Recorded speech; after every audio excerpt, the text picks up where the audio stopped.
So when is Trey Lance going to become the full-time starting quarterback? He replaced Jimmy Garoppolo for a half when he was hurt. Then he made a start against the Cardinals when Jimmy was hurt. Now Jimmy's healthy and they won't make Trey the starter. Okay. When's this going to end? Enough is enough, right? Well, it seems to me that, I asked Kyle Shanahan about this particular next week. Is Trey going to start next week against the Rams? And he just laughed in my face. Kyle, he's so unself-aware. He's like, probably not. Great, man. That's what your fans want to hear. So Trey Lance probably not going to start next week against the Rams. That's fine, because the Niners are going to lose that game one way or another, whether Lance starts, whether Jimmy starts. Okay, so Kyle, you want to lose with Jimmy? That's fine. Go ahead and lose with Jimmy. To me, that says that the 49ers are going to start Trey Lance most likely the week after against the Jaguars. If the 49ers start Jimmy next week,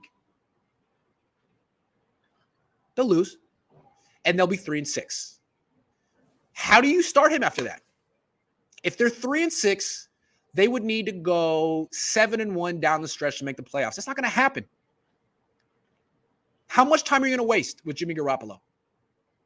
So it seems to me the way this is working is Jimmy starts next week against the Rams, loses, and then Trey Lance starts the week after that in Jacksonville and might win. Jacksonville stinks. The week after that, they got Houston, I think. So I guess it's a good time to start Trey Lance the week after next against Jacksonville. If they don't start Trey Lance in Jacksonville, I give up, man.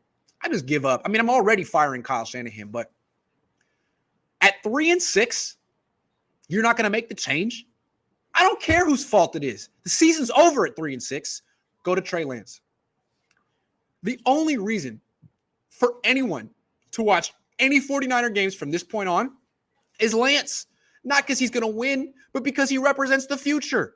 You watch to see if the future has any promise. Right now, there's no hope for the future. All these guys on the field aren't going to be on the team next year. So next week against 2 weeks from now against Jacksonville is when Trey Lance should become the full-time starting quarterback. Does anyone disagree with that? Does anyone have a problem with that? I don't know. I think that's the way it should go. All right, I'm going to answer some questions. I hate to keep bringing it back to Trey Lance, but if Lance never becomes the starting quarterback this season was just a waste of time. You can redeem all the losing by bringing in your rookies and working for the future. Otherwise, you're screwed. And Niner fans will revolt.